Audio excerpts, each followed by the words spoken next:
तो दोस्तों the deliverance नाम की एक हॉरर मूवी नेटफ्लिक्स के प्लेटफॉर्म पर अभी हाल ही में रिलीज़ हुई थी और लोगों द्वारा उसे बड़ा पसंद किया गया है। जी हाँ दोस्तों, वो नेटफ्लिक्स पर ट्रेंडिंग पर चल रही है। तो वापस मैं आपके लिए इसका नया पार्ट लेकर आया हूँ। इस मूवी के बारे में पूरी जानकारी आपको बताऊंगा। रेटिंग इसकी आ चुकी है IMDb पर 5.1 की रेटिंग है 10 में से। साथ ही साथ रेड टमेटोज पर महज 33% की रेटिंग है, जो कि बहुत कम है। लेकिन हॉरर मूवीज़ की अधिकतर रेटिंग कम ही रहती है। बाकी इस मूवी को बड़ा पसंद किया जा रहा है, तो मैं आपके लिए नया पार्ट लेकर आ चुका हूँ। तो अब इसके बारे में हम जानना चालू करते हैं। द डिलीवरेंस 2024 की एक अमेरिकी अलौकिक हॉरर थ्रिलर फिल्म है जिसका निर्देशन ली डेनियल ने किया है और डेविड कॉक्शॉल और एलिजा बायम ने लिखा है। एमंस भूतिया मामले से प्रेरित। एक इसमें रॉब मॉर्गन, कैलेब मैकलॉगलिन, ऑन्जेन्यू एलिस्टेलर, ताशा स्मिथ, उमर एप्स, मोनिक और ग्लेन क्लोज के साथ एंड्राडे हैं। यह फिल्म 16 अगस्त 2024 को चुनिंदा सिनेमाघरों में रिलीज हुई और 30 अगस्त को नेटफ्लिक्स पर स्ट्रीम होगी। ढालना: आंद्राडे एबोनी पेंसिल्वेनिया के एक परिवार की शराबी माँ जिसके बच्चे कथित रूप से राक्षसी रूप से ग्रस्त हो गए हैं। ग्लेन क्लोज अल्बर्टा के रूप में एबोनी की धार्मिक माँ। एंथोनी बी जेनकिंस एंड्रे के रूप में एबोनी का सबसे छोटा बेटा। केलेब मैकलॉगलिन नेट के रूप में एबोनी का सबसे बड़ा बेटा। डेमी सिंगलटन शंटे के रूप में एबोनी की बेटी। आंजनेऊ एलिस्टेलर रेवरेंड बनिस जेम्स के रूप में। मोनिक सिंथिया हेनरी एक सामाजिक कार्यकर्ता। Omar Epps Melvin Miss Lawrence Asia के रूप में। डॉक्टर हॉफस्टेडर के रूप में कोलिन कैंप। जुआनिटा जेनिंग्स श्रीमती टकर के रूप में। किम्बर्ली रसेल श्रीमती रॉस के रूप में। ताशा स्मिथ पादरी पवेल के रूप में। उत्पादन: जनवरी 2022 में यह बताया गया कि ली डेनियल निर्देशन करेंगे और Andrade, Octavia Spencer, Glenn Close, Rob Morgan, Caleb McLaughlin और ऑन्जेन्यू एलिस्टेलर फिल्म में अभिनय करेंगे। 2-3 अप्रैल 2022 में मोनिक, जिन्होंने आखिरी बार 2009 की फिल्म प्रीशियस में डेनियल के साथ काम किया था, ने ऑक्टेविया स्पेंसर की भूमिका निभाई। 4-5 उसी महीने ताशा स्मिथ को भी कास्ट किया गया था। 6 Omar Epps, Demi Singleton, Miss Lawrence और एंथनी बी जेंकिंस ने कलाकारों की सूची को पूरा किया। 7-8 फिल्म की शूटिंग 2022 के मध्य में पिट्सबर्ग में की गई थी। मुक्त करना: जनवरी 2022 में नेटफ्लिक्स ने 7 स्टूडियो के बीच बोली युद्ध जीता जिसमें मेट्रोगोल्डविन-मेयर और मीरामैक्स भी शामिल थे। फिल्म के अधिकारों पर $65 मिलियन से अधिक के सौदे में फिल्म के बजट और बायआउट को कवर करते हुए प्रस्तुत किए जाने पर फिल्म का शुद्ध बजट $30 मिलियन होने का अनुमान लगाया गया था। 2 इसे 16 अगस्त 2024 को चुनिंदा सिनेमाघरों में रिलीज किया गया और 30 अगस्त को नेटफ्लिक्स पर स्ट्रीम किया जाएगा। स्वागत: समीक्षा एग्रीगेटर वेबसाइट रॉटन टोमाटोज पर 16 आलोचकों की 50% समीक्षाएं सकारात्मक हैं, जिनकी औसत रेटिंग 5.5/10 है। ली डेनियल, जन्म 24 दिसंबर 1959, एक अमेरिकी फिल्म और टेलीविज़न निर्माता, निर्देशक और पटकथा लेखक हैं। उन्होंने शैडोबॉक्सर 2005 के साथ अपने निर्देशन की शुरुआत की। उसके बाद प्रेशियस 2009 ने उन्हें सर्वश्रेष्ठ निर्देशक और सर्वश्रेष्ठ फिल्म के लिए अकादमी पुरस्कार नामांकन दिलाया। उसके बाद से उन्होंने द पेपर बॉय 2012, जिसे उन्होंने सहलिखा, the Butler 2013, the United States बनाम बिली हॉलिडे 2021 और द डिलीवरेंस 2024 का निर्देशन किया है। उन्होंने monster ball 2001, the वुड्समैन 2004, Tennessee 2008, pimp 2018 और कंक्रीट काउबॉय 2020 फिल्मों का निर्माण भी किया। डेनियल्स ने टीवी श्रृंखला एम्पायर 2015 से 2020 और स्टार 2016 से 2019 का सहनिर्माण और सहकार्यकारी निर्माण किया है। दोनों ही संगीत उद्योग पर आधारित हैं। प्रारंभिक जीवन: डेनियल का जन्म 24 दिसंबर 1959 को वेस्ट फिलाडेल्फिया में हुआ था, एक जो क्लारा में वॉटसन और विलियम लुइस डेनियल के सबसे बड़े बेटे थे। 2 डेनियल के 4 भाई बहन हैं: चेरिल, लिडिया उर्फ गर्ली, मेनार्ड और लिया। उनकी छोटी बहन लिया डेनियल बटलर एक टेलीविजन और फिल्म कास्टिंग निर्देशक हैं, जिन्हें उनके कई प्रोजेक्ट्स में कास्टिंग का श्रेय दिया जाता है।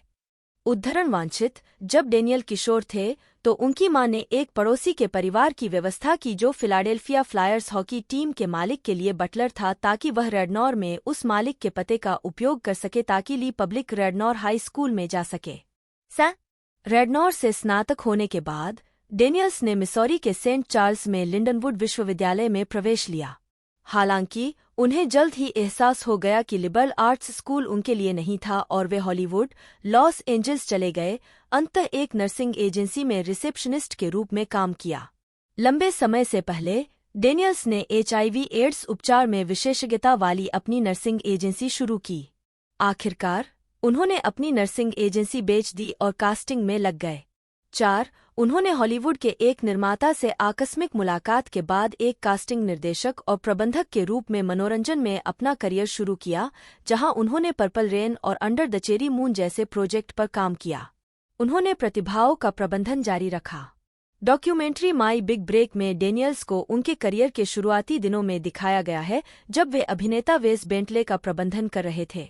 आजीविका 2001 से 2008 शुरुआती फिल्में और निर्देशन की शुरुआत। 2009 ट्रिबेका फिल्म फेस्टिवल में डेनियल्स। ली डेनियल एंटरटेनमेंट का पहला प्रोडक्शन मॉन्स्टर बॉल एक आलोचनात्मक और बॉक्स ऑफिस पर सफल रही। उद्धरण आवश्यक है: एल बेरी ने सर्वश्रेष्ठ अभिनेत्री का अकादमी पुरस्कार जीता। फिल्म को सर्वश्रेष्ठ मूल पटकथा के लिए भी नामांकित किया गया था। 5. इसने डेनियल को ऑस्कर विजेता फिल्म का अकेले निर्माण करने वाला पहला अफ्रीकी अमेरिकी फिल्म निर्माता बना दिया। उद्धरण आवश्यक: डेनियल्स ने कहा कि वह ऑस्कर में शामिल नहीं हुए जब फिल्म ने जीत हासिल की, जिसमें उन्होंने लत के साथ अपनी चुनौतियों और अपने संघर्ष का हवाला दिया कि क्या वह भाग लेने के लायक है। 2019 में MSNBC पर एक भावनात्मक साक्षात्कार के अनुसार। 6. उन्होंने 2004 की फिल्म द वुड्समैन के निर्माताओं में से एक के रूप में काम किया। 7. इसने 2005 के इंडिपेंडेंट स्पिरिट अवार्ड्स में 3 नामांकन, कान फिल्म फेस्टिवल में सिके आर्ट हाउस पुरस्कार, ड्यूविल इंटरनेशनल फिल्म फेस्टिवल में जूरी पुरस्कार और नेशनल बोर्ड ऑफ रिव्यू से फिल्म निर्माण में उत्कृष्टता के लिए विशेष उल्लेख पुरस्कार प्राप्त किया। 8. पूर्व राष्ट्रपति बिल क्लिंटन ने डेनियल्स को युवा रंग के लोगों को वोट देने के लिए प्रोत्साहित करने के लिए सार्वजनिक सेवा घोषणाएं तैयार करने के लिए राजी किया। उद्धरण वांछित: अभियान मार्च 2004 में शुरू किया गया था और इसमें ग्रैमी विजेता LL कूल जे और एलिसिया कीज शामिल थे। 4. उनका पहला निर्देशन प्रयास 2006 का शैडो बॉक्सर टोरंटो अंतर्राष्ट्रीय फिल्म महोत्सव में शुरू हुआ। इसमें Helen Mirren, Cuba Gooding Junior, Stephen Dorff, Vanessa Ferlito, Mo'Nique, Joseph Gordon Levitt और मैसी ग्रे ने अभिनय किया। 10. इसे सैन सेबेस्टियन फिल्म महोत्सव में सर्वश्रेष्ठ नए निर्देशक के लिए नामांकित किया गया था। 11. उन्होंने 2008 की फिल्म टेनेसी का निर्माण किया, जिसे रसेल शॉम्बर्ग ने लिखा था और आरोन वुडली, राइनोसेरोस आइज ने निर्देशित किया था। फिल्म 2 भाइयों के बारे में है, जो एडम रोथेनबर्ग और एथन पेक द्वारा निभाए गए हैं, जो अपने बिछड़े पिता की तलाश में न्यू मैक्सिको से टेनेसी की यात्रा करते हैं। रास्ते में उनकी मुलाकात क्रिस्टल मारिया केरी से होती है, जो एक महत्वाकांक्षी गायिका है। डेनियल मैनहट्टन में रहते हैं। वह समलैंगिक हैं। 36. उन्होंने और उनके तत्कालीन साथी कास्टिंग निर्देशक बिली हॉपकिंस ने डेनियल की जैविक भतीजी और भतीजे क्लारा और लियाम को गोद लिया। 37, 38. हॉपकिंस और डेनियल बाद में अलग हो गए। 39. 2015 में डेनियल्स ने अपनी कामुकता को स्पष्ट करते हुए कहा कि समलैंगिक पुरुष होने के बावजूद वह और एम्पायर अभिनेता जूसी स्मोलेट दोनों यौन रूप से तरल हैं। 40. जूसी और मैं दोनों एक ही भावना साझा करते हैं कि हाँ, भले ही हम समलैंगिक हैं, हम यौन इंसान हैं और हम कभी कभी किसी महिला के साथ सोना चाहते हैं। हंसते हुए, शायद हर 10 या 15 साल में एक बार, लेकिन ऐसा होता है। और बहुत से लोग हैं जो इसके बारे में सुनना नहीं चाहते हैं। यह बहुत जटिल बातचीत है। यह जरूरी नहीं है कि कोई व्यक्ति शरीर की ओर आकर्षित हो। आप किसी अन्य व्यक्ति की आत्मा, ऊर्जा, जीवन शक्ति के प्रति यौन रूप से आकर्षित हो सकते हैं। हम एम्पायर पर जीवन दिखा रहे हैं और मैं इसके लिए माफी नहीं मांगूंगा। फिल्मोग्राफी पतली परत। वर्ष शीर्षक श्रेय दिया गया। निदेशक लेखक निर्माता अभिनेता 1986 थोड़ा हटकर नहीं नहीं नहीं हाँ। 2001 मॉन्स्टर्स बॉल नहीं नहीं हाँ नहीं। 2004 द वुड्समैन नहीं नहीं हाँ नहीं। एग्नेस अनसीन ब्रूडर नहीं नहीं नहीं हाँ। 2005 शैडो बॉक्सर हाँ नहीं हाँ नहीं। 2008 टेनेसी नहीं नहीं हाँ नहीं। 2009 कीमती हाँ नहीं हाँ नहीं। 2012 जासूस पत्रकार हाँ हाँ हाँ नहीं। 2013 ली डेनियल्स की द बटलर हाँ नहीं हाँ नहीं। 2018 दलाल नहीं नहीं कार्यकारिणी नहीं। 2020 कंक्रीट काउबॉय नहीं नहीं हाँ नहीं। 2021 संयुक्त राज्य अमेरिका बनाम बिली हॉलिडे हाँ नहीं हाँ नहीं। 2023 पर रहा है नहीं नहीं कार्यकारिणी नहीं। 2024 उद्धार हाँ नहीं। 2009 से 2014 कीमती और अन्य कार्य। उनकी 2009 की फिल्म प्रीशियस ने एक मोटापे से ग्रस्त अनपढ़ 16 वर्षीय लड़की गैबोरे सिदीबे की कहानी बताई, जो हार्लेम के सेक्शन 8 के मकान में रहती है। वह अपने पिता कार्ल द्वारा 2 बार गर्भवती हो चुकी है और अपनी बेरोजगार मां मैरी मोनिक से लंबे समय से शारीरिक, यौन और भावनात्मक शोषण झेल रही है। कैरी एक सामाजिक कार्यकर्ता के रूप में दिखाई दिए। यह फिल्म 2009 के सनडांस फिल्म फेस्टिवल में दिखाई गई और इसे व्यापक प्रशंसा मिली। 13 मोनिक ने सर्वश्रेष्ठ सहायक अभिनेत्री का अकादमी पुरस्कार जीता। डेनियल्स को सर्वश्रेष्ठ निर्देशक के लिए अकादमी पुरस्कार के लिए नामांकित किया गया और फिल्म को सर्वश्रेष्ठ चित्र के लिए नामांकन मिला। यह $10 मिलियन के बजट के मुकाबले दुनिया भर में $63 मिलियन की कमाई करके वित्तीय रूप से सफल रही। शिस डेनियल्स ने द पेपर बॉय 2012 का निर्देशन किया, जो पीट डेक्सटर के 1995 के उपन्यास पर आधारित था, जिन्होंने मूल पटकथा लिखी थी जिसे डेनियल्स ने आगे विकसित किया था। इसमें Matthew McConaughey, Zac Efron, John Cusack और निकोल किडमैन ने अभिनय किया था। फिल्म ने 2012 के कान फिल्म समारोह में पाल्मे डियोर के लिए प्रतिस्पर्धा की थी। 15-16 उन्होंने ऐतिहासिक ड्रामा फिल्म द बटलर 2013 का निर्देशन किया, जिसमें फॉरेस्ट व्हिटेकर, जॉन क्यूसैक, जेन फोंडा, मारिया केरी, टेरेंस हॉवर्ड, एलन रिकमैन और ओपरा विनफ्रे ने अभिनय किया था। द बटलर को आलोचकों से मिश्रित समीक्षा मिली और इसने $30 मिलियन के बजट के मुकाबले संयुक्त राज्य अमेरिका में $100 मिलियन से अधिक की कमाई की। 2015 वर्तमान एम्पायर और स्ट्रीमिंग फिल्में। डेनियल द्वारा बनाई गई टेलीविजन सीरीज एम्पायर का प्रीमियर 7 जनवरी 2015 को हुआ था। डेनियल ने पहले एपिसोड का निर्देशन किया और इसे द बटलर के पटकथा लेखक डैनी स्ट्रॉन्ग के साथ मिलकर लिखा। इस सीरीज में टेरेंस हॉवर्ड और तराजी पी. हेंसन है और यह एक परिवार के संगीत साम्राज्य के बारे में है। 18 मई 2021 में डेनियल और उनकी प्रोडक्शन कंपनी ली डेनियल एंटरटेनमेंट ने 20वें टेलीविजन के साथ अपने समग्र सौदे को आगे बढ़ाया था। 19-20 जनवरी 2022 में नेटफ्लिक्स ने डेनियल द्वारा निर्देशित एक भूत भगाने वाली शैली की हॉरर थ्रिलर फिल्म के लिए $65 मिलियन से अधिक की बोली लगाई। 21 अप्रैल 2022 में यह घोषणा की गई कि ताशा स्मिथ फिल्म में अभिनय करेंगी। 22 अप्रैल 2022 में यह घोषणा की गई कि डेनियल 20वें टेलीविजन और हुलू के लिए सैमी डेविस जूनियर पर आधारित एक सीमित श्रृंखला का विकास और निर्देशन करेंगे, जिसमें एलिजा केली डेविस की भूमिका निभाएंगी। 23 सक्रियता और मान्यता। 2010 में ग्रेस हाइटोवर डी नीरो, जो प्रेशियस में दिखाई दिए, ने डेनियल को प्रैट इंस्टीट्यूट के क्रिएटिव स्पिरिट अवार्ड से सम्मानित किया। 24 2015 में डेनियल को द एडवोकेट के पर्सन ऑफ द ईयर के 9 रनरअप में से एक के रूप में सूचीबद्ध किया गया था। 2 दिसंबर 2016 को डेनियल को टेलीविजन उद्योग में उनके योगदान के लिए हॉलीवुड वॉक ऑफ फेम पर एक स्टार मिला। 26 जून 2016 में मानवाधिकार अभियान ने ऑरलैंडो नाइट क्लब शूटिंग के पीड़ितों को श्रद्धांजलि में एक वीडियो जारी किया। वीडियो में डेनियल और अन्य ने वहां मारे गए लोगों की कहानियां बताईं। 27-28 8 फरवरी 2018 को एएमएफए एड्स रिसर्च के लिए फाउंडेशन ने 20वें वार्षिक एएमएफए गाला न्यूयॉर्क में डेनियल को श्रद्धांजलि दी। अभिनेत्री और संगीतकार क्वीन लतीफा ने उन्हें एएमएफए साहस पुरस्कार प्रदान किया, जिसमें HIV एड्स रोगियों के साथ उनके पिछले काम का वर्णन किया गया। उन्होंने यह भी कहा कि एक प्रतिभाशाली रचनात्मक शक्ति के रूप में वह अचूक मानवीय चरित्र बनाते हैं जो अक्सर कठिन परिस्थितियों से ऊपर उठने का प्रयास करते हैं। अपने स्वीकृति भाषण में उन्होंने एड्स से खोई हुई एक पीढ़ी के बारे में बात की और कहा कि इस संकट ने उनके कम से कम 40 निजी दोस्तों को लील लिया। एड्स के खिलाफ लड़ाई में उन्होंने कहा कि जब यह मायने रखता है तो आगे आना महत्वपूर्ण है।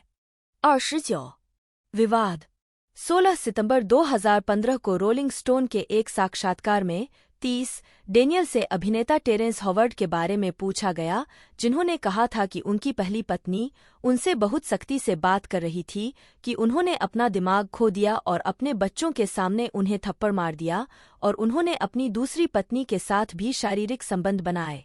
डेनियल ने घरेलू हिंसा को माफ कर दिया और हॉवर्ड को गरीब लड़का कहा, यह कहते हुए कि हॉवर्ड ने मार्लन ब्रैंडो या सीन पेन से अलग कुछ नहीं किया है। 31 एक हफ्ते बाद डेनियल पर पेन ने $10 मिलियन के मानहानि के मुकदमे में मुकदमा दायर किया।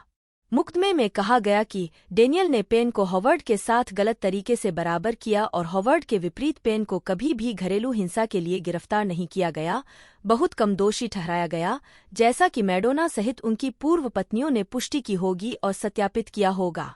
32 33 34 डेनियल द्वारा अपना बयान वापस लेने और माफी मांगने के बाद पेन ने मई 2016 में मुकदमा वापस ले लिया।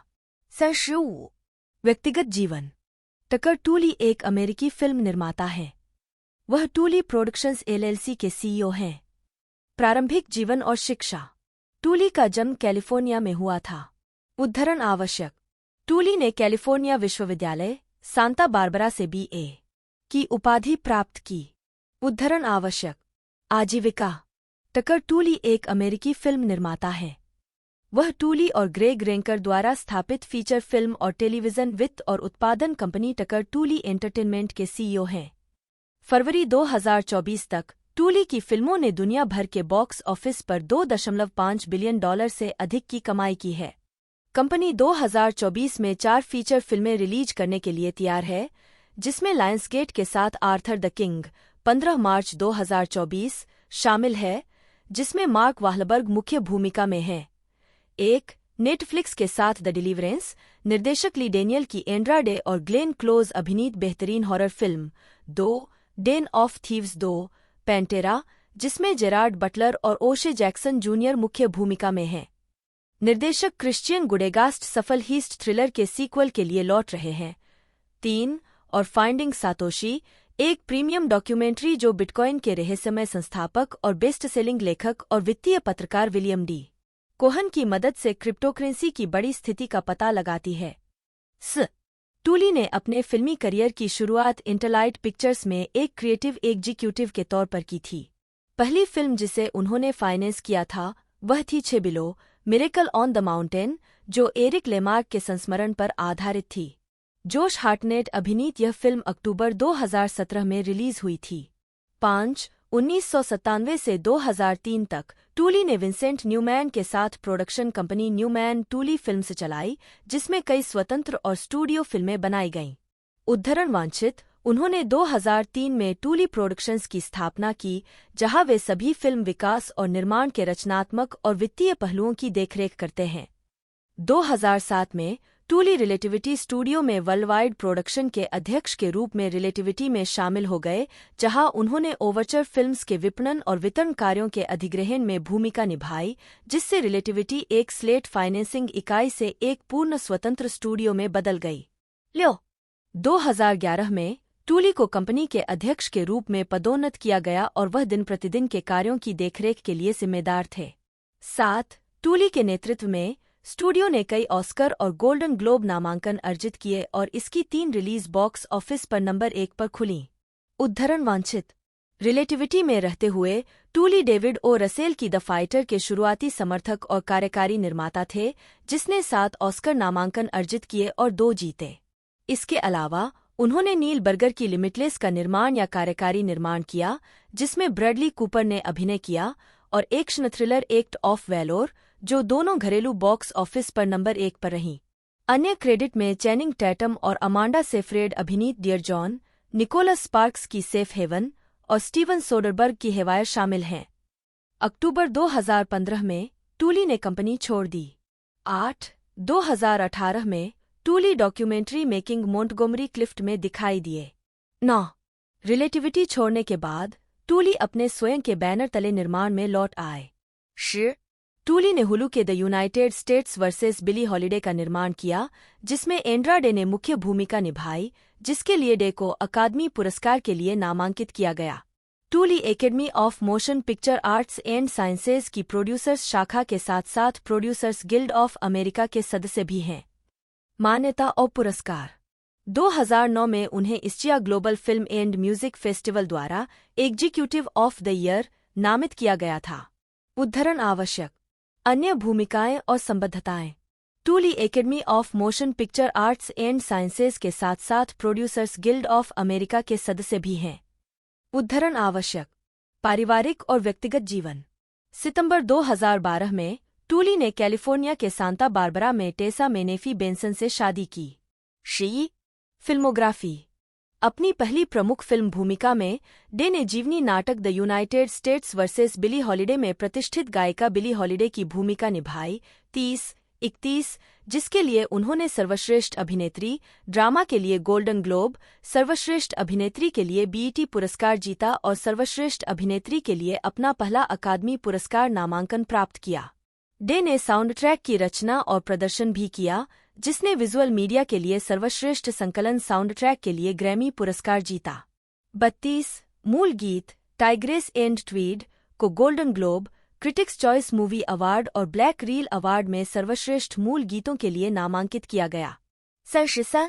2021 में डे अमेरिकी शैक्षिक टेलीविजन श्रृंखला वी द पीपल में लेखक और गीत कलाकार के रूप में शामिल थे, जिन्होंने उत्कृष्ट लघु फॉर्म कार्यक्रम के लिए Children and Family Emmy Awards जीते। 2022 में यह घोषणा की गई कि डेली डेनियल की हॉरर थ्रिलर द डिलीवरेंस में Mo'Nique, Omar Epps, Octavia Spencer और ग्लेन क्लोज के साथ अभिनय करेंगे। डिस्कोग्राफी। मुख्य लेख Andra Day discography. Cheers to the Fall, आर्लिंग यू, द यूनाइटेड स्टेट्स बनाम Billie Holiday, soundtrack 2021, Cassandra, चेरिथ 2024। फिल्मोग्राफी। पतली परत। वर्ष पतली परत भूमिका नोट्स। 2017 मार्शल नाइट क्लब गायक। 2017 कारें 3 मीठी चाय आवाज। 2021 संयुक्त राज्य अमेरिका बनाम बिली हॉलिडे सर्वश्रेष्ठ अभिनेत्री के लिए अकादमी पुरस्कार के लिए नामांकित, सर्वश्रेष्ठ अभिनेत्री के लिए गोल्डन ग्लोब पुरस्कार जीता। 2024 क्षमा प्रदर्शित करना आयशा। टीबीए उद्धार आबनूस डाक उत्पादन। टेलीविजन। वर्ष पतली परत भूमिका नोट्स। 2021 हम लोग आवाज लेखक और कलाकार। 2022 रूपॉल्स ड्रैग रेस 36 स्वयं विशेष अतिथि न्यायाधीश। पुरस्कार और नामांकन। मुख्य लेख आंद्रा डे द्वारा प्राप्त पुरस्कारों और नामांकनों की सूची। डे को उनके R&B album Cheers to the Fall और 2016 में राइज अप के लिए उनके प्रदर्शन और मार्शल के स्टैंड अप फॉर समथिंग के लिए विजुअल मीडिया के लिए सर्वश्रेष्ठ गीत के लिए 3 ग्रैमी पुरस्कार नामांकन प्राप्त हुए हैं। 2018 में उन्हें द व्यू पर राइज अप के लाइव प्रदर्शन के लिए डेटाइम एमी पुरस्कार नामांकन मिला।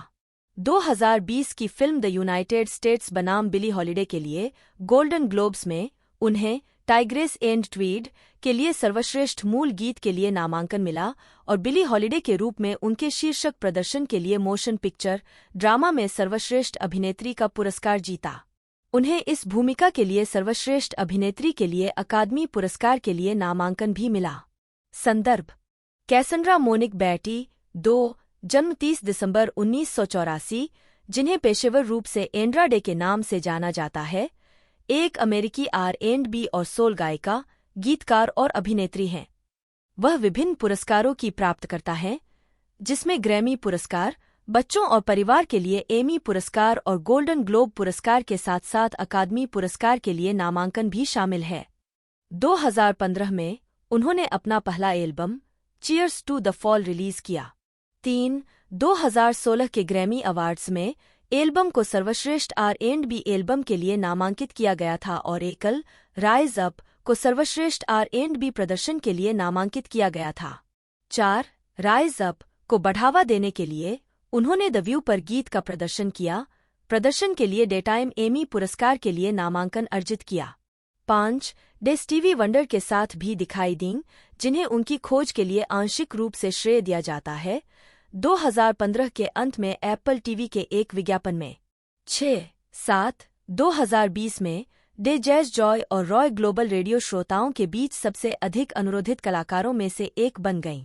2021 में डे ने ली डेनियल की बायोपिक द यूनाइटेड स्टेट्स बनाम बिली हॉलिडे में बिली हॉलिडे के अपने चित्रण के साथ अपने अभिनय की शुरुआत की। मोशन पिक्चर ड्रामा में सर्वश्रेष्ठ अभिनेत्री के लिए गोल्डन ग्लोब पुरस्कार जीता और सर्वश्रेष्ठ अभिनेत्री के लिए अकादमी पुरस्कार के लिए नामांकन प्राप्त किया। डे को फिल्म के साथ साउंड ट्रैक के लिए विजुअल मीडिया के लिए सर्वश्रेष्ठ संकलन साउंड ट्रैक के लिए ग्रैमी पुरस्कार मिला। 8. प्रारंभिक जीवन और शिक्षा। डे का जन्म 30 दिसंबर 1984 को एडमंड्स, वाशिंगटन में हुआ था। 7. 9. वह 3 साल की उम्र में दक्षिणी कैलिफोर्निया चली गईं और अपने परिवार के साथ दक्षिण पूर्व सैन डिएगो, कैलिफोर्निया में पली बढ़ी। 6. 1. उन्होंने कैलिफोर्निया के चुला विस्टा में फर्स्ट यूनाइटेड मेथोडिस्ट चर्च में छोटी उम्र में गाना शुरू किया। डे ने 5 साल की उम्र में नृत्य की शिक्षा भी लेनी शुरू कर दी थी, एक अनुशासन जो उन्होंने अपने 20 के दशक तक जारी रखा। उन्होंने वेलेंसिया पार्क एलिमेंट्री स्कूल में पढ़ाई की, जिसका श्रेय वह प्रदर्शन कला में अपनी रुचि को बढ़ावा देने को देती हैं। 12 साल की उम्र में डे को बिली हॉलिडे, एला फिट्जगेराल्ड और दीना वाशिंगटन जैसे जैज़ गायकों की आवाज़ से परिचित कराया गया, जिन सभी को वह अपनी आवाज़ पर शुरुआती प्रभावों के रूप में गिनती हैं। डे ने पैराडाइज हिल्स में San Diego School of Creative and Performing Arts में भाग लिया, जहां से उन्होंने 2003 में स्नातक किया। 6. 11 जुलाई 2019 को डे को डेल्टा सिग्मा थीटा सोरोरिटी के मानद सदस्य के रूप में शामिल किया गया। 10. आजीविका। संगीत। हाई स्कूल के बाद डे ने लगभग 20 अलग अलग नौकरियां कीं, जिनमें से एक बच्चों के मनोरंजनकर्ता के रूप में थी। 3. 2010 में स्टीव वंडर की तत्कालीन पत्नी काई मिलार्ड ने डे को एक स्ट्रिप मॉल में प्रदर्शन करते हुए देखा और उन्हें अपने पति के ध्यान में लाया। 11. डे को जल्द ही वंडर से खुद एक कॉल आया। कोई तत्काल साझेदारी नहीं बनी, लेकिन दोनों 1 साल बाद फिर से जुड़ गए। वंडर ने उस समय डे को निर्माता एड्रियन गुरविट्स से मिलवाया। गुरविट्स ने अंततः कुछ साल बाद डे के डेब्यू एल्बम में सहयोग किया। 3. 4. डे को 2011 में जेफरी इवांस द्वारा स्थापित बुस्किन रिकॉर्ड्स के साथ एक विकास समझौते पर हस्ताक्षर किया गया था, जिन्हें डे ने 2013 में अपना प्रबंधक बनने के लिए कहा था। बाद में डे और बुस्किन ने वार्नर ब्रदर्स रिकॉर्ड्स के साथ एक रिकॉर्ड सौदा अर्जित किया, जिसका एक कारण उनके यूट्यूब चैनल पर उनके कई अनप्लग्ड कवर और मैशअप की लोकप्रियता थी, जिनमें से अधिकांश सैन डिएगो में उनकी बहन के बेडरूम में फिल्माए गए थे। 6. 3. 4. उनके कवर में जेसी जे का मम्मा नोज बेस्ट, 12. एमिनेम का लूज योरसेल्फ, 13. और म्यूज का अपराइजिंग शामिल हैं। 14. वह मैशअप के लिए भी जानी जाती थीं, जिसमें एक ने द नोटोरियस बिग के बिग पोपा को मार्विन गे के लेट्स गेट इट ऑन के साथ जोड़ा। 11. उस दौरान डे गुरविट्स के साथ लगभग 40 मूल गीतों पर भी काम कर रही थीं। अन्य निर्माता और योगदानकर्ता जो अंततः उनका पहला स्टूडियो एल्बम बन गया, उनमें Raphael Saadiq, Questlove, James Poyser, DJ Jazzy Jeff और द डैपकिंग्स शामिल थे। डे ने 2014 के सनडांस फिल्म फेस्टिवल में प्रदर्शन किया और निर्देशक स्पाइक ली का ध्यान आकर्षित किया। उन्होंने उनके एकल फॉरएवर माइन के वीडियो का निर्देशन करने की पेशकश की। 4. डे ने 2015 बीईटी अवार्ड्स, 13. 2015 के विशेष ओलंपिक के समापन समारोह, 15. एसेस म्यूजिक फेस्टिवल, 16. और जिमी किमेल लाइव जैसे टेलीविजन शो में भी प्रदर्शन किया है। 17. Good morning America, 19. मार्च 2016 में न्यूयॉर्क शहर के रेडियो सिटी म्यूजिक हॉल में एंड्रा डे प्रस्तुति देती हुई। उनका पहला studio album Cheers to the Fall 28 अगस्त 2015 को जारी किया गया था। 6. इसे एनपीआर की केटी प्रेस्ली के साथ आलोचनात्मक प्रशंसा मिली थी, जिसमें कहा गया था कि डे की आवाज में अर्थात किट का अडिग आत्मविश्वास, एमी वाइनहाउस की क्लासिक जैज की सहज समझ, बिली हॉलिडे की कच्ची भावना तक पहुंच और एडेल की रेंज और पॉप संवेदनशीलता है। 20. एल्बम को सर्वश्रेष्ठ R&B एल्बम के लिए नामांकित किया गया था और राइज अप को 2016 में 58वें ग्रैमी अवार्ड्स में सर्वश्रेष्ठ R&B प्रदर्शन के लिए नामांकित किया गया था, एक ऐसा कार्यक्रम जिसमें उन्होंने प्रदर्शन भी किया था। 6. एल्बम बिलबोर्ड 200 सूची में 48वें स्थान पर भी पहुंच गया।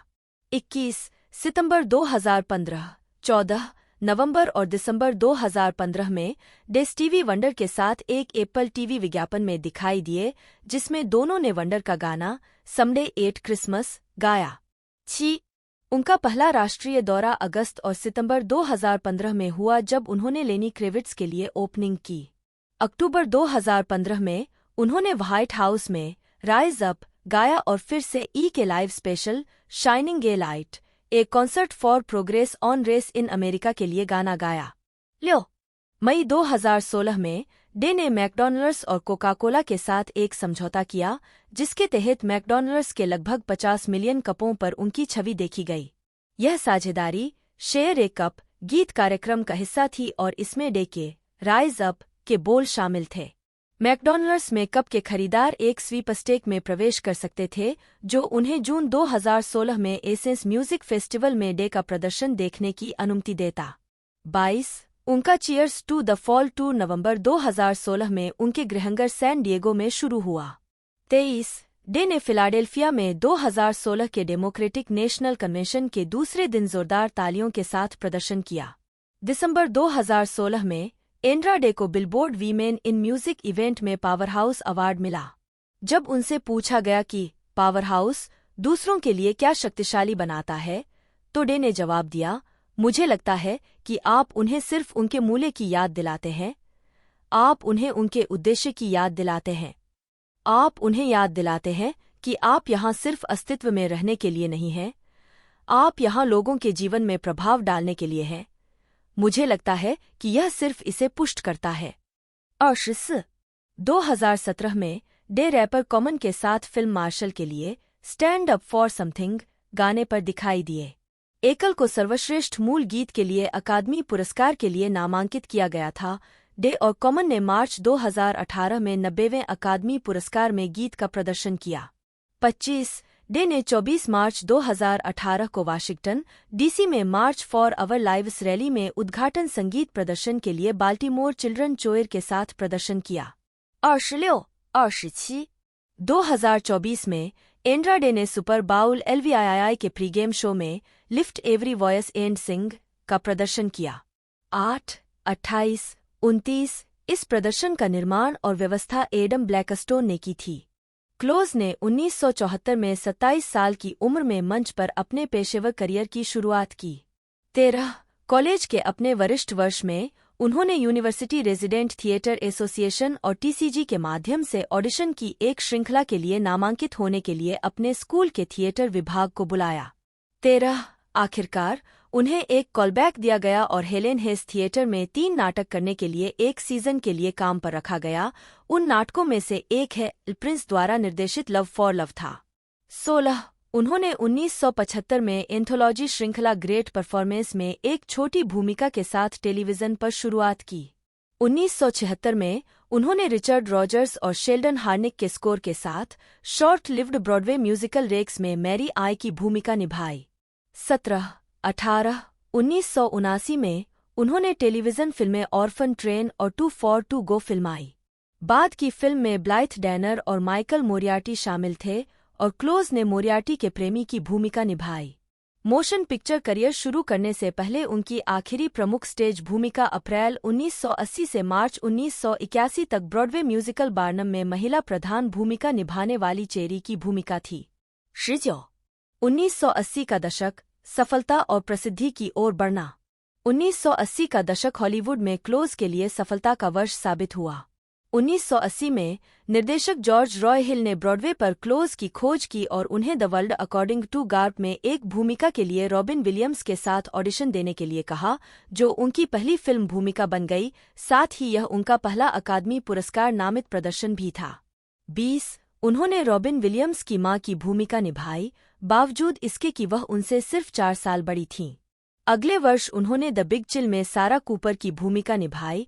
एक ऐसा किरदार जिसे निर्देशक लॉरेंस कास्टन ने कहा कि उन्होंने विशेष रूप से उनके लिए लिखा था। फिल्म को सकारात्मक समीक्षा मिली और यह वित्तीय रूप से सफल रही।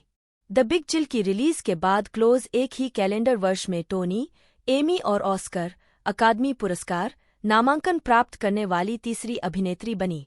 1984 में क्लोज को रॉबर्ट रेडफोर्ड के बेसबॉल ड्रामा द नेचुरल में एक हिस्सा दिया गया था और हालांकि यह एक छोटी सहायक भूमिका थी, उन्होंने लगातार तीसरी बार ऑस्कर नामांकन अर्जित किया।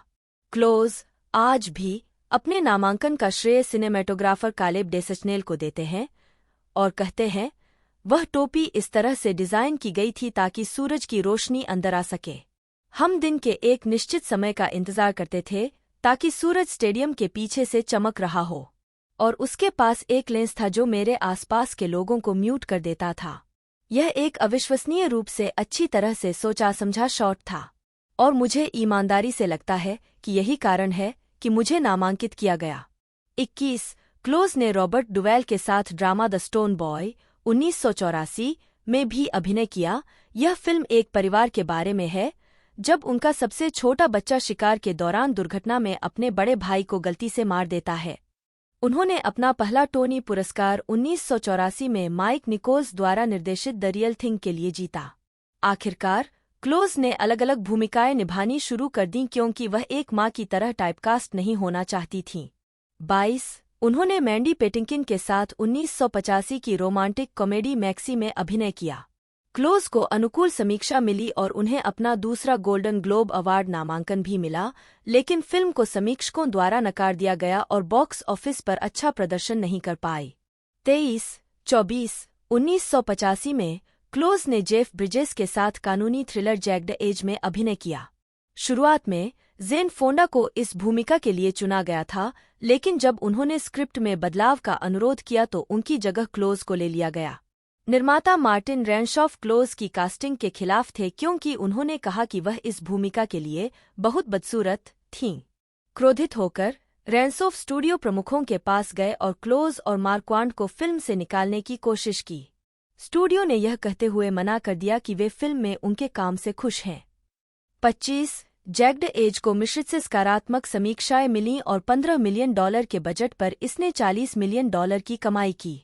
ऑस्ट्रेलिया 1987 में क्लोज ने मनोवैज्ञानिक थ्रिलर फैटल अट्रैक्शन में परेशान पुस्तक संपादक एलेक्स फॉरेस्ट की भूमिका निभाई। यह फिल्म बॉक्स ऑफिस पर बहुत सफल रही, जो उस वर्ष की दुनिया भर में सबसे ज्यादा कमाई करने वाली फिल्म थी। इस फिल्म ने क्लोज को अंतर्राष्ट्रीय स्तर पर प्रसिद्धि दिलाई और एलेक्स फॉरेस्ट का किरदार उनकी सबसे प्रतिष्ठित भूमिकाओं में से एक माना जाता है। फिल्म के एक दृश्य को संदर्भित करते हुए बन्नी बॉयलर वाक्यांश को शब्दकोश में भी जोड़ा गया है। एंडिंग के रीशूट के दौरान क्लोज को एक टेक में सिर के शीशे से टकराने के कारण चोट लग गई। अस्पताल ले जाए जाने के बाद उन्हें पता चला कि वह वास्तव में अपनी बेटी के साथ कुछ हफ्ते की गर्भवती थीं। क्लोज ने एक साक्षात्कार में कहा कि फैटल अट्रैक्शन वास्तव में पहला भाग था जिसने मुझे जेनी फील्ड्स, सारा कूपर सच्ची, पोषण करने वाली महिला भूमिकाओं से दूर कर दिया। मैंने उस फिल्म के लिए पहले से कहीं ज्यादा तैयारी की थी। 22 क्लोज को इस भूमिका के लिए अपना चौथा ऑस्कर नामांकन मिला, जो कि मुख्य भूमिका में उनका पहला नामांकन था। 27 और उन्होंने पसंदीदा मोशन पिक्चर अभिनेत्री के लिए पीपुल्स चॉइस अवार्ड भी जीता। उद्धरण आवश्यक। उन्होंने 1988 की पीरियड रोमांटिक ड्रामा डेंजरस लाइजेंस में एक षड्यंत्रकारी अभिजात मार्क्विस डी मेरिट्यूल की भूमिका निभाई। 13 क्लोज ने इस प्रदर्शन के लिए शानदार समीक्षा अर्जित की और उन्हें सर्वश्रेष्ठ अभिनेत्री के लिए अकादमी पुरस्कार के लिए नामांकित किया गया। इसके अलावा उन्हें अपना पहला बाफ्टा पुरस्कार नामांकन मिला। 28 इसके अलावा 1988 में वह कीथ कैराडाइन के साथ स्टोन्स फॉर इबारा में दिखाई दीं, जो कि हैरियट डेरे द्वारा लिखित पुस्तक से रूपांतरित एक टेलीविजन फिल्म थी और हॉलमार्क कंपनी द्वारा निर्मित थी। दशक की क्लोज की अंतिम फिल्म भूमिका इमीडिएट फैमिली 1989 थी, जो एक विवाहित जोड़े के बारे में एक नाटक थी जो एक बच्चा गोद लेना चाहते हैं। निर्माता लॉरेंस कास्टन ने क्लोज को फिल्म में स्टार बनाया। ग्लेन क्लोज जन्म 19 मार्च 1947 एक अमेरिकी अभिनेत्री हैं। स्क्रीन और स्टेज पर 5 दशक से अधिक के करियर में उन्हें कई पुरस्कार मिले हैं, जिनमें 3 prime time Emmy award, 3 Tony award और 3 गोल्डन ग्लोब अवार्ड के अलावा 8 अकादमी पुरस्कार और 3 ग्रैमी अवार्ड के लिए नामांकन शामिल हैं। वह ट्रिपल क्राउन ऑफ एक्टिंग और ईजीओटी के लिए नामांकित होने वाली कुछ कलाकारों में से एक हैं। 2009 में उन्हें हॉलीवुड वॉक ऑफ फेम पर मोशन पिक्चर स्टार मिला और 2016 में उन्हें American theatre hall of fame में शामिल किया गया। टाइम ने उन्हें 2019 में दुनिया के 100 सबसे प्रभावशाली लोगों में से एक बताया। 1974 के नाटक लव फॉर लव में अपने पेशेवर करियर की शुरुआत के बाद उन्हें बार्नम 1980 में अपनी भूमिका के लिए पहला टोनी पुरस्कार नामांकन मिला और द रियल थिंग 1983 और डेथ एंड द मेडेन 1992 नाटकों और संगीतमय सनसेट बुलेवार्ड 1995 में उनकी भूमिकाओं के लिए 3 नामांकन मिले। उनकी पहली 3 प्रमुख फिल्म भूमिकाएं comedy drama The World According to Garp 1982 और द बिग चिल 1983 और स्पोर्ट्स फिल्म द नेचुरल 1984 में क्लोज को सर्वश्रेष्ठ सहायक अभिनेत्री के लिए अकादमी पुरस्कार के लिए 3 लगातार नामांकन मिले। आने वाले वर्षों में उन्होंने थ्रिलर फैटल अट्रैक्शन 1987 और ऐतिहासिक फिल्म डेंजरस लाइजेंड्स 1988 में भूमिकाओं के साथ एक अग्रणी महिला के रूप में स्थापित किया। टेलीविजन में बदलाव करते हुए क्लोज को television film something about Amelia 1984 में उनकी भूमिका के लिए पहला प्राइम टाइम एमी अवार्ड नामांकन मिला और बाद में 3 पुरस्कार जीते। Television film Serving in silence 1995 में मार्गरेट कैमरमियर की भूमिका निभाने के लिए एक सीमित श्रृंखला या मूवी में उत्कृष्ट मुख्य अभिनेत्री और डैमेजेस 2007 से 2012 में पैटी हेव्स की भूमिका निभाने के लिए लगातार 2 बार ड्रामा सीरीज में उत्कृष्ट मुख्य अभिनेत्री। वह 2014 में ए डेलिकेट बैलेंस के पुनरुद्धार में ब्रॉडवे स्टेज पर लौटीं। क्लोज ने 101 डाल्मेटियन 1996 और इसके 2000 सीक्वल में क्रूएला डे विल का किरदार निभाया और टार्जन 1999 में काला की आवाज दी। उन्हें drama Albert knobs 2011, the wife 2017 और हिलबिली एलेजी 2020 में अपनी भूमिकाओं के लिए 3 अतिरिक्त ऑस्कर नामांकन मिले। द वाइफ ने उन्हें सर्वश्रेष्ठ अभिनेत्री के लिए 1 और गोल्डन ग्लोब जीता। क्लोज ट्रिलियम प्रोडक्शंस की अध्यक्ष और फेचडॉग वेबसाइट की सहसंस्थापक हैं। उन्होंने डेमोक्रेटिक राजनेताओं के समर्थन में राजनीतिक दान दिया है और महिलाओं के अधिकार, समलैंगिक विवाह और मानसिक स्वास्थ्य जैसे मुद्दों पर मुखर हैं। 3 बार शादी करने के बाद उनकी एक बेटी है, एनी स्टार्क, जो निर्माता जॉन स्टार्क के साथ उनके रिश्ते से है। प्रारंभिक जीवन और शिक्षा। ग्लेन क्लोज का जन्म 19 मार्च 1947 को ग्रीनविच, कनेक्टिकट में सोशलाइट एलिजाबेथ मैरी हेस्टर, बेटिन मूर और विलियम टालियाफेरो क्लोज के घर हुआ था, जो एक डॉक्टर थे जिन्होंने बेल्जियम कांगो में एक क्लिनिक संचालित किया और इसके तानाशाह मोबुतु सेसे सेको के निजी चिकित्सक के रूप में काम किया। 2 उनकी 2 बहनें टीना और जेसी और 2 भाई अलेक्जेंडर, उपनाम सैंडी और तंबू मिसोकी हैं, जिन्हें क्लोज के माता-पिता ने कांगो में रहते हुए गोद लिया था। अपने बचपन के दौरान क्लोज अपने माता-पिता के साथ ग्रीनविच में अपने नाना की संपत्ति पर एक पत्थर की झोपड़ी में रहती थीं। उन्होंने अपने शुरुआती वर्षों में अपनी अभिनय क्षमताओं को निखारना शुरू कर दिया। मुझे इसमें कोई संदेह नहीं है कि मैंने जो दिन कनेक्टिकट के ग्रामीण इलाकों में एक उन्मुक्त कल्पना के साथ बिताए, जो भी किरदार हमारे खेल की मांग करते थे, उन्हें निभाया।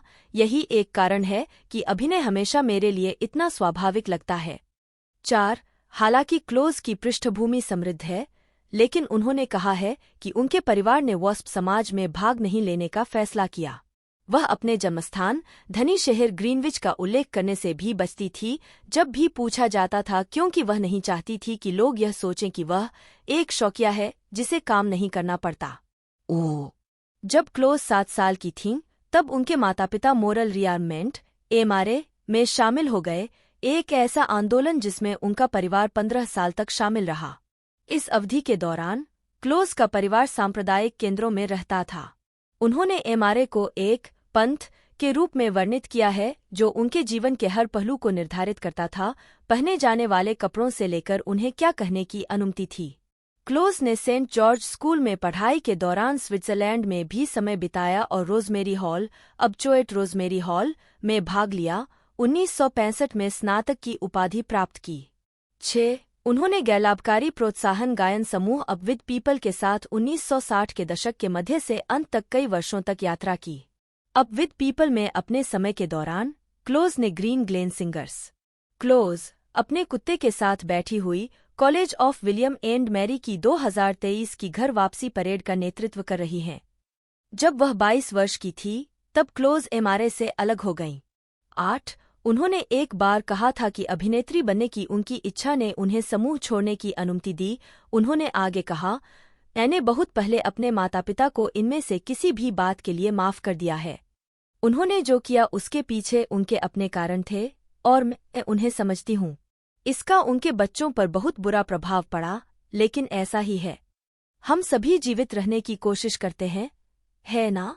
और मुझे लगता है कि वास्तव में किसी भी चीज से ज्यादा जिस चीज ने मुझे बचाया वह थी अभिनेत्री बनने की मेरी इच्छा। 9. उन्होंने थिएटर और नृविज्ञान में डबल मेजरिंग के साथ the College of William and Mary में दाखिला लिया। 10. कॉलेज के अपने वरिष्ठ वर्ष के दौरान द डिक केवेट शो में कैथरीन हेपबर्न का एक साक्षात्कार देखने के बाद क्लोज अभिनय में अपना करियर बनाने के लिए प्रेरित हुईं। 11. विलियम्सबर्ग में स्कूल में अपने वर्षों के दौरान उन्होंने पुलित्जर पुरस्कार विजेता लेखक पॉल ग्रीन द्वारा लिखित summertime outdoor drama the Common Glory में भी अभिनय किया। 12. उन्हें फी बेटा कप्पा के समान समाज में सदस्यता के लिए चुना गया था। 13 वर्षों से क्लोज व्याख्यान देने और थिएटर विभाग का दौरा करने के लिए विलियम एंड मैरी में लौट आए हैं। 6 फाइंडिंग योर रूट्स के 7वें सीजन के पहले एपिसोड में अपनी उपस्थिति के माध्यम से उसे पता चला कि वह अपने 7 बार के परदादाओं के माध्यम से राजकुमारी डायना से संबंधित है। वह साथी अभिनेता क्लिंट ईस्टवुड से भी दूर की रिश्तेदार है और उसके कुछ पूर्वज गुलाम मालिक थे। 15 उसका मार्जोरी पोस्ट से भी एक स्पर्शरेखा संबंध है, जो कभी उसके दादा एडवर्ड बेनेट क्लोज से विवाहित थी। आजीविका 1990 में क्लोज ने रिवर्सल ऑफ फॉर्च्यून में जेरेमी आयर्न्स के साथ सनी वॉन बुलो की भूमिका निभाई और आलोचकों की प्रशंसा प्राप्त की। फिल्म ने कुछ विवादों को जन्म दिया क्योंकि यह क्लॉस वॉन बुलो हत्या मुकदमे से निपटी थी, जबकि वास्तविक सनी वॉन बुलो अभी भी वानस्पतिक अवस्था में थी। सनी के बच्चों ने सार्वजनिक रूप से फिल्म की आलोचना की। 29-30 उसी वर्ष क्लोज ने फ्रेंको जेफेरिली की हेमलेट के फिल्म रूपांतरण में गर्ट्रूड की भूमिका निभाई। यह शेक्सपियर की पहली भूमिका थी जिसे क्लोज ने कभी स्क्रीन पर निभाने का प्रयास किया था। वह 1975 में मिल्वॉकी में किंग लियर के एक मंचीय निर्माण में दिखाई दी थीं। बाद में Close The House of the Spirits के कलाकारों में शामिल हो गईं। 1991 में उन्होंने अत्यधिक रेट की गई hallmark hall of fame television film सारा प्लेन एंड टॉल में अभिनय किया, साथ ही इसके 2 सीक्वल भी। 1992 में क्लोज ने मीटिंग वीनस में अभिनय किया, जिसके लिए उन्हें आलोचकों की प्रशंसा मिली और उन्होंने वेनिस फिल्म फेस्टिवल में सर्वश्रेष्ठ अभिनेत्री गोल्डन सियाक का पुरस्कार जीता। उसी वर्ष क्लोज द सनडांस इंस्टीट्यूट की ट्रस्टी एमेरिटस बनी। 31 उन्होंने 1995 में तथ्याधारित टीवी के लिए बनी film Serving in Silence the Margarethe Cammermeyer story के शीर्षक विषय को भी चित्रित किया, जिसके लिए उन्होंने अपना पहला प्राइम टाइम एमी पुरस्कार जीता।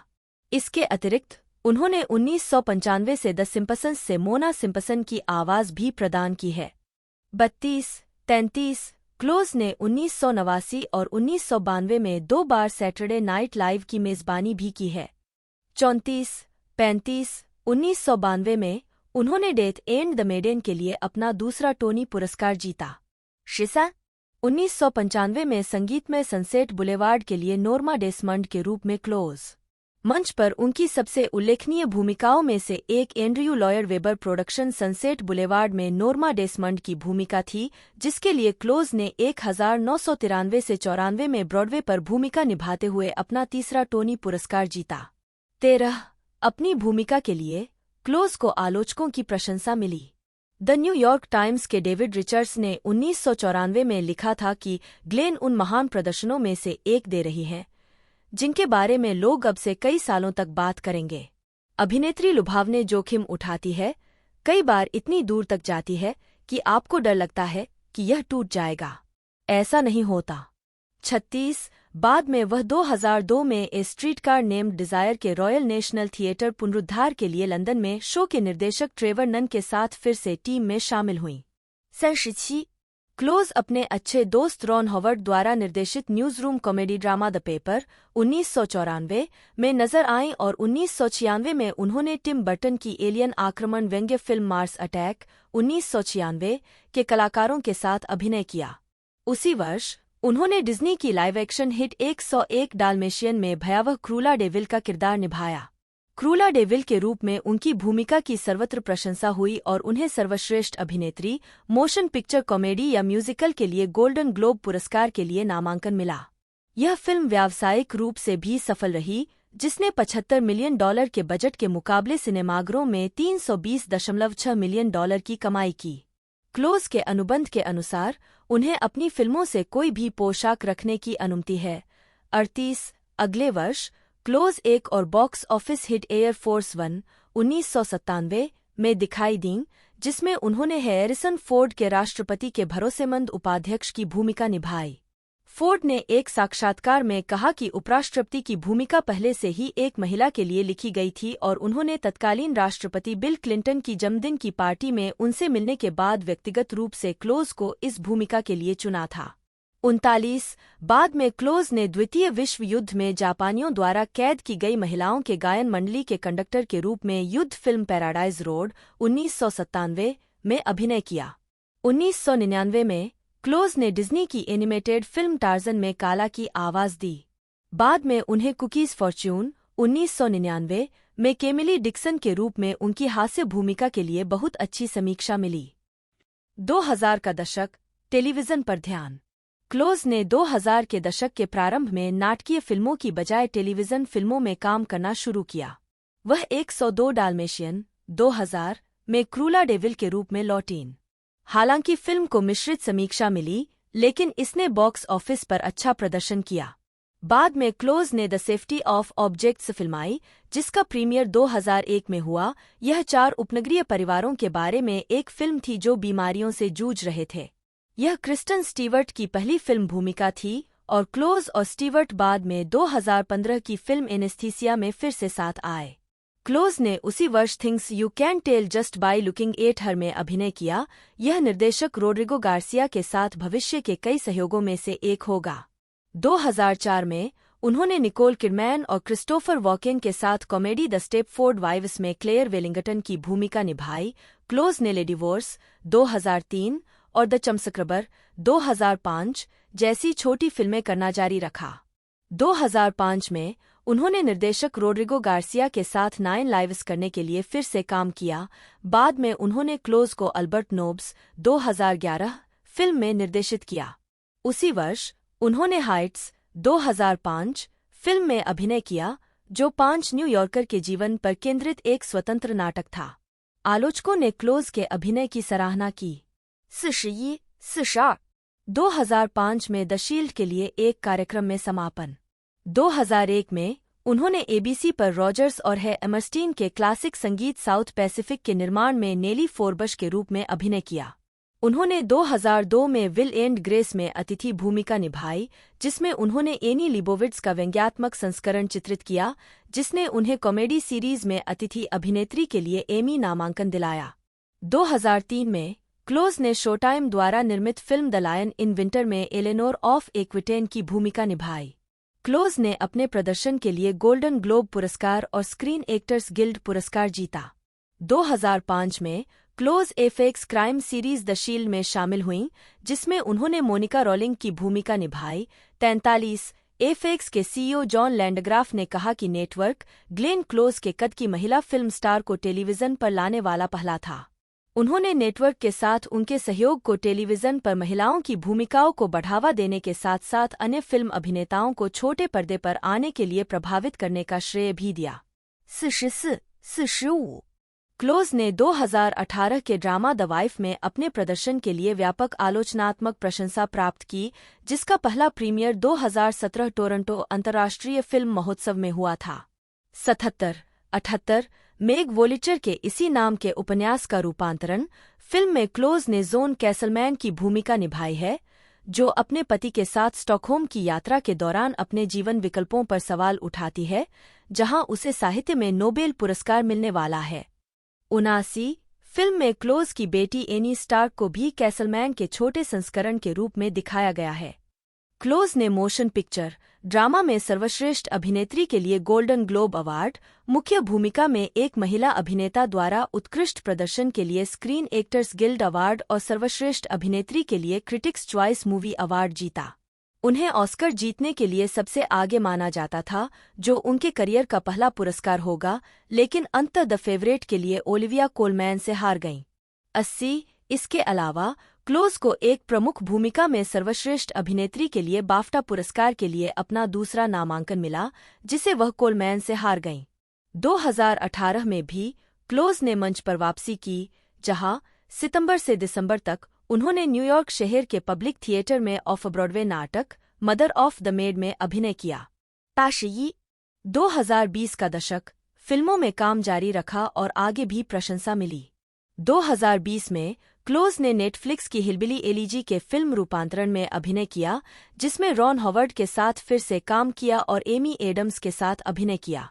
82 क्लोज ने जेडी वेंस की मामा की भूमिका निभाई, जबकि फिल्म, जिसे 24 नवंबर 2020 को नेटफ्लिक्स पर स्ट्रीमिंग के लिए रिलीज किया गया था, को मिश्रित सकारात्मक आलोचनात्मक समीक्षा मिली।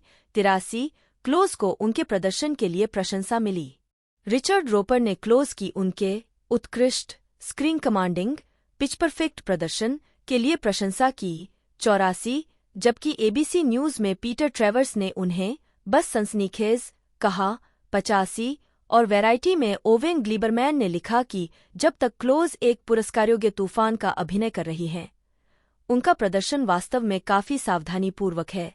86 इस भूमिका के लिए उन्हें अभिनय के लिए सैन फ्रांसिस्को अंतर्राष्ट्रीय फिल्म महोत्सव का पुरस्कार और सर्वश्रेष्ठ सहायक अभिनेत्री के लिए एक और अकादमी पुरस्कार, गोल्डन ग्लोब और एसएजी पुरस्कार नामांकन मिला। 87, 88, 89 क्लोज को हिलबिली एलेजी के लिए सबसे खराब सहायक अभिनेत्री के लिए रेजी पुरस्कार नामांकन भी मिला, जिससे वह जेम्स कोको के बाद ओनली व्हेन आई लाफ और एमी इरविंग के बाद येंटल के लिए तीसरी कलाकार बन गईं, जिन्हें एक ही प्रदर्शन के लिए ऑस्कर नामांकन और रेजी नामांकन दोनों मिले। 94 इसके अलावा 2020 में क्लोज ने रॉड्रिगो गार्सिया द्वारा निर्देशित और सनडांस फिल्म फेस्टिवल में प्रस्तुत ड्रामा फॉर गुड डेज में मिला कुनिस के साथ सह-अभिनय किया। 91 2021 में क्लोज ने क्रेग गिलेस्पी द्वारा निर्देशित 101 डाल्मेशियन के Disney live action spin off prequel Cruella के लिए एम्मा स्टोन के साथ एक कार्यकारी निर्माता के रूप में काम किया। स्टोन क्रूला डेविल के युवा संस्करण की भूमिका निभाती हैं, शीर्षक चरित्र जिसे क्लोज ने 1996 के लाइव एक्शन अनुकूलन और इसके 2000 के सीक्वल में चित्रित किया था। 92-93 उसी वर्ष Close Apple TV plus drama film Swan Song में महेशला अली के साथ दिखाई दी। 95 उन्होंने Apple TV plus series the New Look में हार्पर बाजार के पूर्व संपादक कार्मेल स्नो का किरदार भी निभाया, जिसमें उन्हें डैमेजेस के निर्माता टॉड ए केसलर के साथ फिर से जोड़ा गया। 94 आगामी परियोजनाएं क्लोज संगीतमय सनसेट बुलेवार्ड के एक फिल्म रूपांतरण में नोर्मा डेसमंड की अपनी मंच भूमिका को फिर से निभाने के लिए तैयार हैं, हालांकि फिल्म अभी भी विकास में है। 97, 98, 99 वह आगामी फिल्म ब्रदर्स में जोश ब्रोलिन और पीटर डिंकलेज के साथ अभिनय करती हैं। 100 जिसे 11 अक्टूबर 2024 को नाटकीय रूप से रिलीज किया जाना है। ई 2022 में यह घोषणा की गई कि क्लोज एंड्राडे और मोनिक के साथ नेटफ्लिक्स के लिए ली डेनियल द्वारा निर्देशित और 2024 में रिलीज होने वाली आगामी भूत भगाने वाली ड्रामा द डिलीवरेंस में अभिनय करेंगे। 102, 103 क्लोज को नेटफ्लिक्स के लिए ही action comedy Back in Action में जेमी फॉक्स, कैमरन डियाज और काइल चैंडलर के साथ भी कास्ट किया गया था। 104 यह फिल्म 15 नवंबर 2024 को वैश्विक स्तर पर नेटफ्लिक्स पर रिलीज होने वाली है। 105 मार्च 2023 में यह घोषणा की गई कि क्लोज आगामी फिल्म द समर बुक में अभिनय करेंगे, जो टोव जॉनसन के उपन्यास पर आधारित है, जिसे चार्ली मैकडॉवेल द्वारा निर्देशित किया जाएगा। मई 2024 में यह घोषणा की गई कि क्लोज अपने रिवर्सल ऑफ फॉर्च्यून को स्टार जेरेमी आयरन्स के साथ आगामी साइमन कर्टिस निर्देशित रिटायरमेंट होम कॉमेडी एनकोर्स में फिर से जुड़ रही हैं, जिसमें हेनरी विंकलर और डॉन जॉनसन भी सहकलाकार हैं। 107 उस महीने के अंत में क्लोज आगामी वेक अपडेट मैन के कलाकारों में भी शामिल हो गईं, जो कि नाइव्स आउट और ग्लास अनियन ए नाइव्स आउट मिस्ट्री की अगली कड़ी है।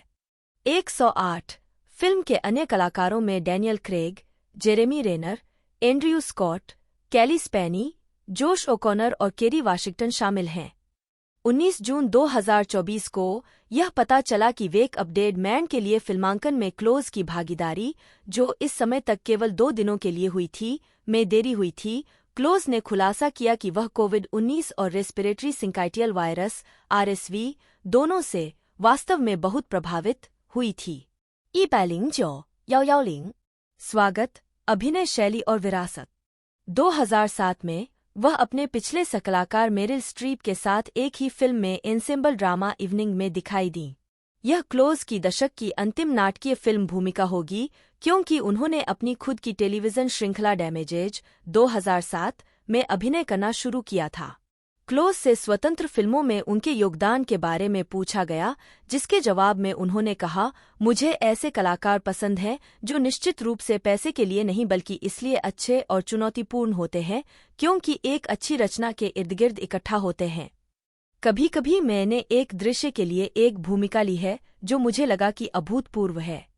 साथ ही मेरी उपस्थिति उन्हें पैसे दिलाने में मदद कर सकती है, इसलिए मुझे लगता है कि यह मेरे लिए कुछ वापस देने का एक तरीका है। 46 द शील्ड पर अपने कार्यकाल के तुरंत बाद क्लोज से एफएक्स अधिकारियों ने संपर्क किया, जिन्होंने उनके लिए अभिनय करने के लिए एक टेलीविजन श्रृंखला पेश की। इस चरित्र के उनके चित्रण को शानदार समीक्षा और पुरस्कार नामांकन की अधिकता मिली। इसके अलावा उन्होंने ड्रामा सीरीज में उत्कृष्ट लीड अभिनेत्री के लिए लगातार 2 एमी पुरस्कार जीते। 47 क्लोज की जीत ने उन्हें केबल शो के लिए एमी में ड्रामा सीरीज की पहली सर्वश्रेष्ठ अभिनेत्री विजेता भी बना दिया। शो के पूरे दौर में वह केबल पर सबसे अधिक भुगतान पाने वाली अभिनेत्रियों में से एक बन गईं, जिन्होंने प्रति एपिसोड $2 लाख कमाए। 48 क्लोज ने कहा कि पैटी हेव्स की उनकी भूमिका उनके जीवन की भूमिका थी। वह अपनी सहकलाकार रोज बायर्न के साथ भी संपर्क में रहीं और दोनों दोस्त बन गईं। श्रृंखला समाप्त होने के बाद क्लोज ने कहा कि वह एक नियमित भूमिका में टेलीविजन पर वापस नहीं आएंगी, लेकिन वह एक मिनी सीरीज या अतिथि स्थान करने के लिए खुली थीं। 49 2008 में क्लोज ने कार्नेगी हॉल में प्रदर्शन किया, जिसमें उन्होंने वायलिन कॉन्सर्टो द रनवे बनी का वर्णन किया, जो रीडर, वायलिन और ऑर्केस्ट्रा के लिए एक कॉन्सर्टो था जिसे ग्लेन रोवन द्वारा रचित और संचालित किया गया था। 2010 का दशक, फिल्म और मंच पर वापसी। 2010 के कान फिल्म महोत्सव में समापन। दिसंबर 2010 में क्लोज ने डबलिन में अल्बर्ट नोब्स का फिल्मांकन शुरू किया। इससे पहले उन्होंने मंच पर नाटक में अपनी भूमिका के लिए 1982 में ओबी जीता था। वह इस परियोजना पर लगभग 20 वर्षों से काम कर रही थीं, जिसमें वह 101 डाल्मेटियन के सहकलाकार मार्क विलियम्स के साथ दिखाई दीं और इसमें अभिनय करने के अलावा उन्होंने पटकथा का सहलेखन किया और फिल्म का निर्माण किया। 50 क्लोज ने कहा कि ट्रांसजेंडर मुद्दों पर चर्चा को प्रोत्साहित करने के लिए उनके लिए फिल्म बनाना अधिक महत्वपूर्ण हो गया। उन्होंने टिप्पणी की, एक बिंदु ऐसा आया जहां मैंने पूछा, क्या मैं इसे छोड़कर अपना बाकी जीवन जीने को तैयार हूं? और मैंने कहा, नहीं करूंगी। कुछ लोग अपना दृष्टिकोण बदल देंगे। 51 फिल्म में क्लोज ने अल्बर्ट नोब्स की शीर्षक भूमिका निभाई, जो 19वीं सदी के आयरलैंड में एक युवा लड़की के रूप में यौन उत्पीड़न के बाद एक पुरुष के रूप में रहने वाली महिला थी। जबकि फिल्म को कुल मिलाकर मिश्रित समीक्षाएं मिलीं, क्लोज के अभिनय को आलोचकों की प्रशंसा मिली, क्योंकि यह उनके करियर की अब तक की सबसे सूक्ष्म और अंतर्मुखी फिल्म थी और उनकी पिछली भूमिकाओं से अलग थी। जब फिल्म के पुरस्कार अभियान के दौरान ऑस्कर न मिलने के तथ्य के बारे में पूछा गया, तो क्लोज ने कहा, मुझे याद है कि मैं आश्चर्यचकित था कि मैं कुछ ऐसे लोगों से मिला जो वास्तव में इस बात को लेकर बहुत ज्यादा चिंतित थे कि वे जीतेंगे या नहीं, और मुझे यह कभी समझ में नहीं आया। क्योंकि अगर आप सिर्फ सरल गणित करें, तो हमारे 2 यूनियनों में जितने लोग हैं, हमारे पेशे में जितने लोग किसी भी समय बेरोजगार हैं, हर साल जितनी फिल्में बनती हैं, और फिर आप 5 नामांकित में से एक हैं। आप खुद को एक हारे हुए व्यक्ति के रूप में कैसे सोच सकते हैं? उषा 2012 में अल्बर्ट नोब्स के फ्रेंच प्रीमियर के समापन पर उन्होंने सेंट्रल पार्क के डेलाकोर्ट थिएटर में संगीत में इनटू द वुड्स के समर 2012 प्रोडक्शन में जायंट की आवाज प्रदान की। इस प्रोडक्शन में एमी एडम्स ने द बेकर की पत्नी और डोना मर्फी ने द विच की भूमिका निभाई। 2014 में उन्होंने रूथ की भूमिका निभाते हुए न्यूयॉर्क के पब्लिक थिएटर के लिए पायरेट्स ऑफ पेंजेंस के प्रोडक्शन में अभिनय किया। इस प्रोडक्शन में केविन क्लाइन, मार्टिन शॉर्ट और अनिका नोनी रोज शामिल थे। अक्टूबर 2014 में क्लोज ने जॉन गोल्डन थिएटर में एडवर्ड एल्बी के ए डेलिकेट बैलेंस के पाम मैकिनन के पुनरुद्धार में एग्नेस की अभिनीत भूमिका में ब्रॉडवे में वापसी की। चवन प्रोडक्शन ने 25 अक्टूबर को समाप्त सप्ताह के दौरान 8 पूर्वावलोकन प्रदर्शनों में $8,84,596 की कमाई की, जिसने गोल्डन थिएटर में एक नया हाउस रिकॉर्ड बनाया। प्रोडक्शन को मिश्रित समीक्षा मिली, हालांकि कलाकारों की प्रशंसा की गई। 55 अपनी टेलीविजन सीरीज डैमेजेस के समाप्त होने के बाद क्लोज 2014 में फिल्मों में लौटीं, जिसमें उन्होंने जेम्स गन द्वारा निर्देशित मार्वल स्टूडियोज की film guardians of the Galaxy में नोवा प्राइम रैल की भूमिका निभाई। 56-57 वह स्वतंत्र फिल्मों 5-7 2014 और लो डाउन 2014 में भी दिखाई दीं। 2015 में क्लोज ने एफएक्स पर लुइस सीके के लुई में सीजन 5 के एपिसोड स्लीप ओवर में जॉन लिथगो, माइकल सेरा और मैथ्यू ब्रोड्रिक के साथ कैमियो किया। 58 2016 में वह द ग्रेट गिली हॉपकिंस में दिखाई दी और British zombie horror drama the girl with all the gifts 2016 में डॉ कैलडवेल के रूप में अभिनय किया, जो मानवता को बचाने के लिए एक इलाज पर शोध करने वाली वैज्ञानिक हैं। अप्रैल 2016 में वह लंदन में एक इंग्लिश नेशनल ओपेरा प्रोडक्शन में म्यूजिकल सनसेट बुलेवार्ड में नोर्मा डेसमंड के रूप में लौटीं। 59-60 क्लोज को 23 साल बाद इसी भूमिका में लौटने पर बहुत अच्छी समीक्षा मिली। द टाइम्स और द डेली टेलीग्राफ दोनों ने प्रोडक्शन को 5 स्टार दिए और उनके प्रदर्शन की प्रशंसा की। 61-62 प्रोडक्शन के दौरान क्लोज को सीने में संक्रमण के कारण 3 शो रद्द करने पड़े। उसे अस्पताल में भर्ती कराया गया था।